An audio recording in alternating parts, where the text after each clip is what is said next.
नमस्कार दोस्तों। मैं आपको पैसे की समझ के बारे में बता रहा था और रिच डैड पुअर डैड के बारे में बता रहा था। ये एक ऐसी महत्वपूर्ण किताब है जो अपने को शिक्षित करती है पैसे के बारे में, पैसे की बुनियादी शिक्षा देती है। इसीलिए ये पुस्तक बच्चों को पढ़ानी चाहिए। बचपन से अगर पैसे के बारे में समझ हम डेवलप कर लेंगे तो हमको ज़िंदगी में कभी पैसे की परेशानी नहीं सामने आएगी। इसमें इसके दूसरे भाग में जैसे कैश फ्लो क्वाड्रेंट एक किताब है, उसमें उन्होंने जैसे बताया ESBI के बारे में। कैश फ्लो के हिसाब से 4 तरह से लोगों को बांटा गया है, जैसे हमने आपको बताया था, employees, self employed, business owner और इन्वेस्टर। इस तरह से 4 तरह से लोग पैसा कमाते हैं। और इसमें 2 जो वर्ग के लोग हैं, E और S वाले, वो काम करके पैसा कमाते हैं, और B और Y वाले जो है वो काम करवा के पैसा कमाते हैं। दोनों के में फ़र्क यही है। और इस लेकिन परिणाम में दोनों में इतना फ़र्क है कि E और S वाले लोग 1% पैसा कमाते हैं और B और I वाले 99% पैसा कमाते हैं।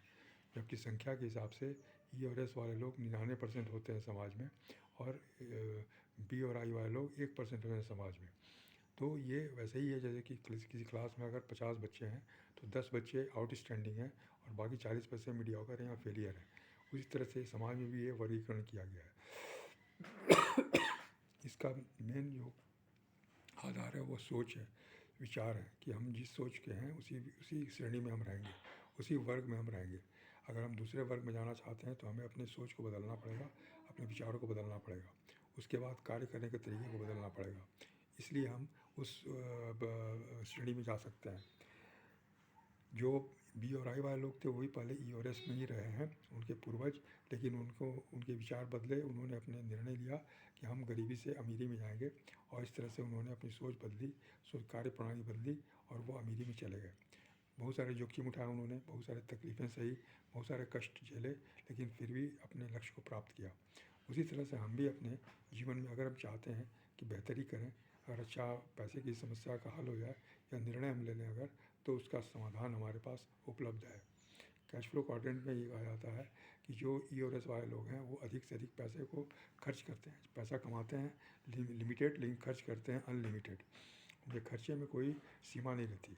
इस तरह से सारे पैसे उनके खर्च हो जाते हैं, मार्केट में चले जाते हैं, और मार्केट से फिर वही लोग जो व्यवसायी हैं या जो उद्योगपति हैं वो उसका फ़ायदा उठाते हैं, और फिर वो अधिक से अधिक पैसा कमाते हैं उनके ऊपर। फिर वो उसको वापस प्रोडक्ट और सर्विसेज के रूप में मार्केट में देते हैं। फिर ग्राहकों के पास प्रोडक्ट सर्विसेज आता है, और फिर ग्राहकों के जैसे पैसा उनके पास चला आता है। इस तरह से ये साइकिल बनी हुई है। वो पैसे का इन्वेस्टमेंट करते हैं, और जो साधारण आदमी है, जो सामान्य व्यक्ति है, वो पैसे का खर्च करता है। सिर्फ अंतर यही है। रॉबर्ट कियोसाकी ने बार बार ये कहा है कि अगर हम अपनी इस खर्चे की आदत को बदल दें, अगर हम अपनी संपत्ति बनाने की आदत को डाल दें, अगर हम इन्वेस्टमेंट की आदत को डाल दें, तो हम भी पैसे से अमीर हो जाएंगे। पैसे हमारे लिए काम करने लगेगा, पैसा हमारे लिए सुलभ हो जाएगा, हमेशा हमारे लिए प्राप्त होगा। और दूसरी बात उन्होंने ये कहा कि एक सोर्स ऑफ इनकम हमारा रहता है। जैसे ई और एस वाले लोग, एम्प्लॉयड और सेल्फ एम्प्लॉयड वाले लोग सिर्फ एक ही स्रोत से पैसा कमाते हैं। जैसे नौकरी कर रहे हैं तो नौकरी से पैसा मिलेगा, हर महीने में सैलरी मिलेगी, या कोई अगर शॉप खुले हुए हैं या कोई अपने ऑफिस है तो उससे उनको पैसा मिलेगा। बाकी दूसरा कोई काम वो नहीं करते, क्योंकि उनके पास समय ही नहीं है। तो समय क्या नहीं है तो फिर वो दूसरा काम कर ही नहीं सकते। लेकिन B और I वाले लोग एक साथ कई काम करते हैं, एक साथ कई प्रोजेक्ट, क्योंकि उनके समय थोड़ा फ्री होता है, वो दूसरों से काम करवाते हैं, एक सिस्टम से काम करता है। इसलिए वो अपने बचे हुए समय को दूसरे कार्यों में लगाते हैं, और दूसरे सोर्स ऑफ इनकम लेते हैं। जो पैसा उनको मिलता है उसमें उसको कई तरह के इन्वेस्टमेंट करते हैं, जिससे कि उनको सोर्स ऑफ इनकम उनका बढ़ जाता है। इस तरह से कई सोर्सेज से पैसा आना और लगातार पैसे आना पैसे की समस्या का हल है, ये हमको समझना है। अब इसकी शुरुआत कैसे करें हम, क्योंकि हर जगह पैसा लगता है। कोई व्यवसाय करने जाएंगे, कोई अगर बड़ा उद्योग लगाने जाएंगे तो उसमें बहुत सारे पैसे लगेंगे, और एक समझ भी डेवलप करनी पड़ेगी। तो समझ के लिए शिक्षा प्रणाली हमें मदद कर रही है कि सफल लोगों की संगत दे रही है, जिसमें कि हमारी समझ और सोच डेवलप हो जाएगी। अमीर लोगों के हिसाब से, सफल लोगों के हिसाब से डेवलप हो जाएगी। और साथ साथ पैसे की जो समस्या है वो यहाँ पर समाप्त कर दी जाती है, पूंजी की समस्या यहाँ समाप्त कर दी जाती है। उनकी एक और किताब है जो कॉपी कैट मार्केटिंग 101, या फिर 21वीं सदी का व्यवसाय। ये 2 किताबें भी आप पढ़ेंगे तो इसमें आपको पता चलेगा कि नए तरह का व्यवसाय कैसा होता है आज।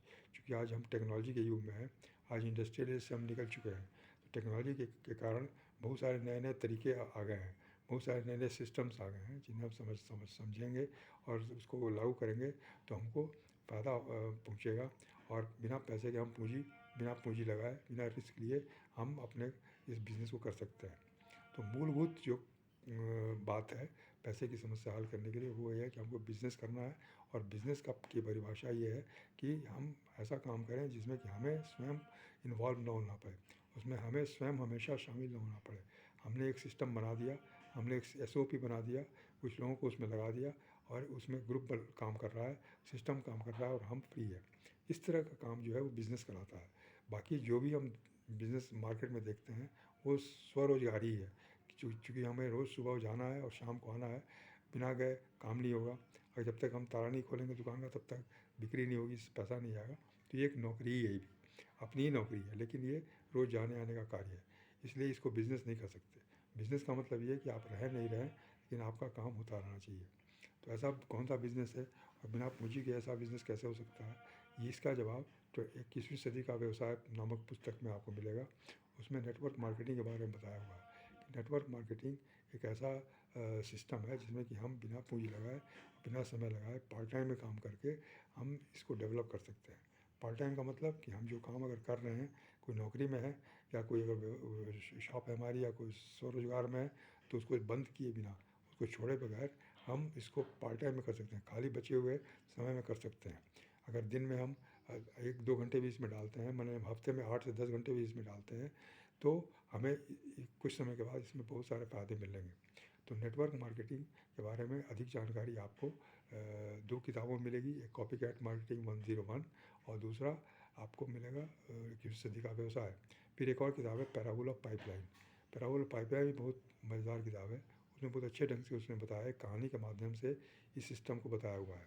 मैं अगली बार आपको इसके बारे में चर्चा करूँगा और मैं आपको इस सिर्फ पुस्तकों के बारे में इसलिए बता रहा हूँ कि आप पुस्तक जितना ही पढ़ेंगे उतना आपकी समझदारी बढ़ेगी। मैं जो बताऊँगा वो एक क्षणिक होगी, वो एक बहुत सारांश होगा हर चीज़ का, आप उससे बहुत कुछ नहीं समझ सकते हैं।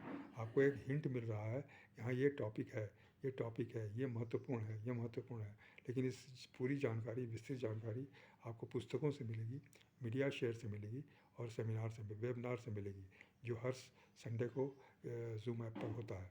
इसलिए आप ये तीनों चीज़ों का आप इस्तेमाल करें, अपने खाली समय में 1 से 2 घंटे तक अपने जीवन में उतारें ताकि आपको इसका लाभ मिल सके। और अपने बच्चों के लिए ये बहुत आवश्यक है क्योंकि अपने बच्चे भविष्य के उनका जो है बहुत ही अलग तरह का हो रहा है, लेकिन हम लोग पहले पूर्वाग्रह से ही जो विचार है हमारा, उसी विचार से हम भविष्य की कल्पना करते हैं, लेकिन वो भविष्य उनका नहीं मिल रहा है। इसलिए हमें शिक्षा की प्रणाली बदलनी पड़ेगी, उनकी सोच बदलनी पड़ेगी, उनका काम करने का तरीका बदलना पड़ेगा, उस हिसाब से उनको शिक्षा देनी पड़ेगी। धन्यवाद, नमस्कार।